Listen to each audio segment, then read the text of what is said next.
Hi everybody. Today's video is about hair, but at the same time it's about me and autoimmune disease. And I thought I would share a little bit with you guys about that and how it affects me in my day-to-day life. So first off, what is an autoimmune disease? Most of you probably know, but for those who don't, let me just read this to you from my phone. It says an autoimmune disease develops when your immune system, which defends your body against diseases, decides your healthy cells are foreign. As a result, your immune system attacks healthy cells. And depending on the type, an autoimmune disease can affect one or many different types of body tissue. It also causes abnormal organ growth and changes in organ function. So basically, when you have an autoimmune disease, your body is attacking itself.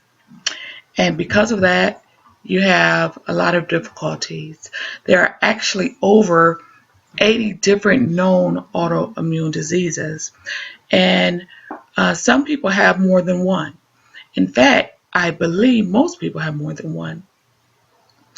So I'm dealing with chronic fatigue syndrome. I'm also dealing with fibromyalgia. I also have Hashimoto's disease, which basically causes low thyroid, and I have a goiter in my thyroid, and of course swelling, and I have nodules on my thyroid too that are still growing, so that's another whole subject. And I know that I have more, specifically I'm not sure which, but I do have one that has caused me to have premature ovarian failure.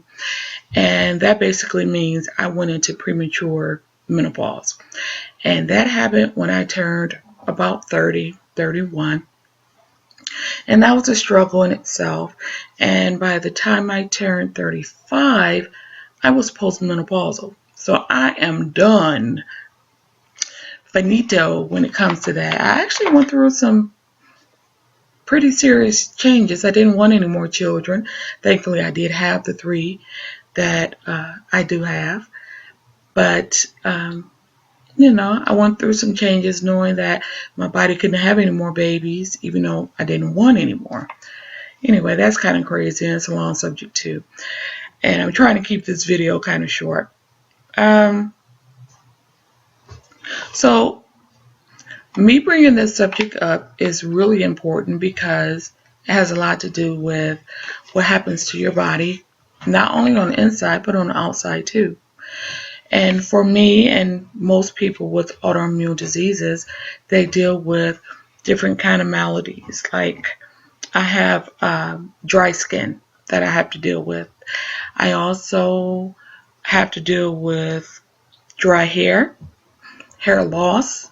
A few years ago, because of my thyroid, I lost a ton of hair. And I actually have high density hair, at least I used to.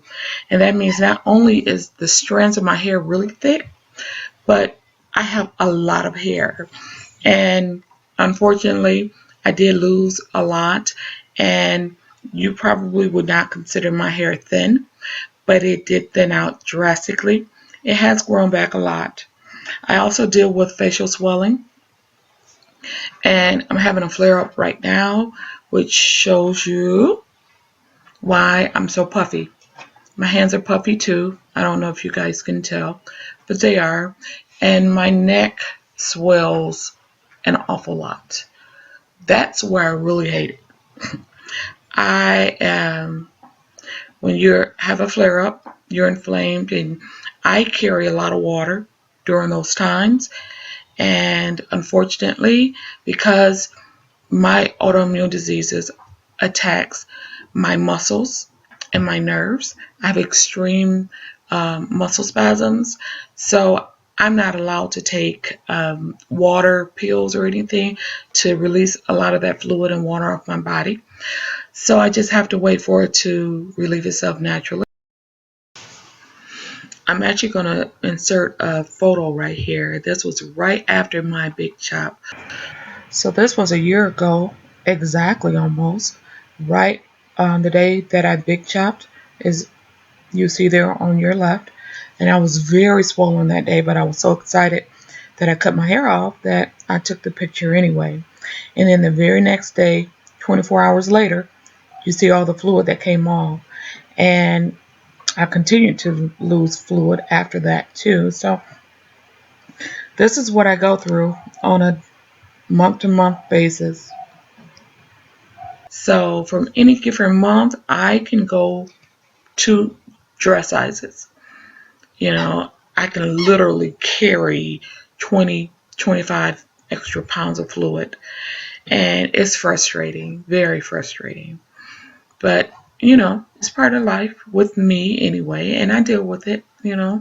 I'm like, no worries, no big deal. I just kind of go with the punches. I don't complain. I'm not into complaining.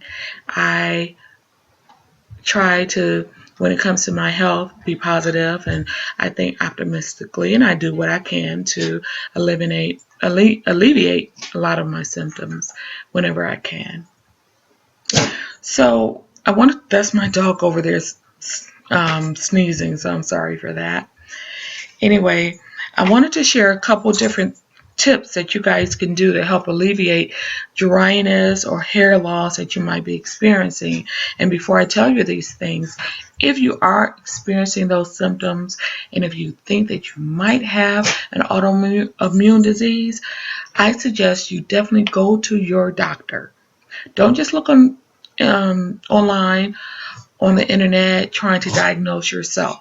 It's important that you go to your own doctor, let them do blood tests, and because once you know exactly what you have, and sometimes even like with my case, where I have some diseases that I don't know or haven't put a label on, it's good to know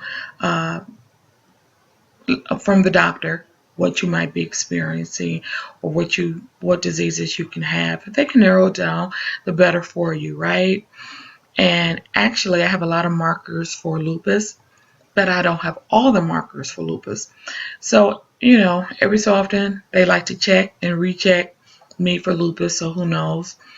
Um, it's systematic, so maybe sometimes or sooner or later they will diagnose me with lupus or something similar to that. Anyway, I wanted to share a couple things that you can do to help your hair out, especially if you're experiencing what I experience from time to time, the dryness and also the hair loss. First off, you want to minimize the amount of heat that you use from blow drying, curlers, any of those things. Try to eliminate them if you can. And of course, if you can minimize it, I'm sure a lot of people have said that you can safely use heat on your hair.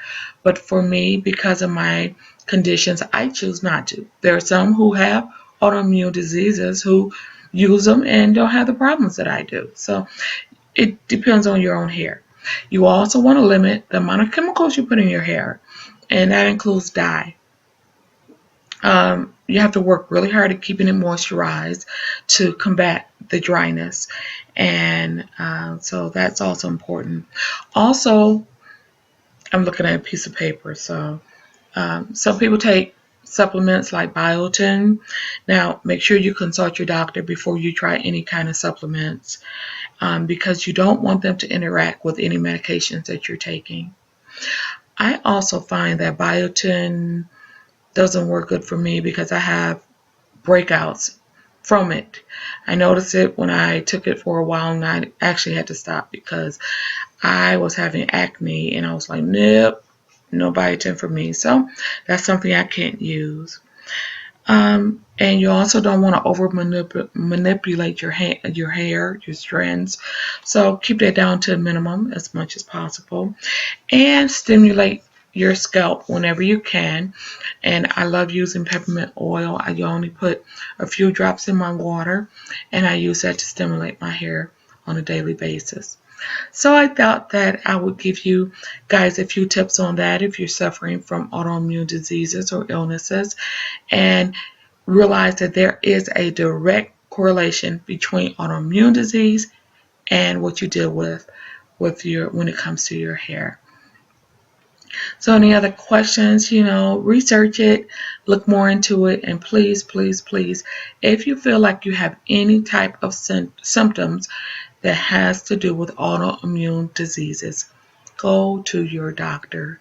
Do not self-diagnose.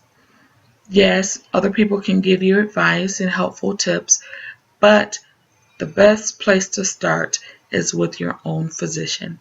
Okay, so I hope this helped you guys, and from time to time you might see me all swollen up like this and my neck like this and looking awful, and then there are other times that you will see that I'm thinner and you might say, wow, she's lost a lot of weight.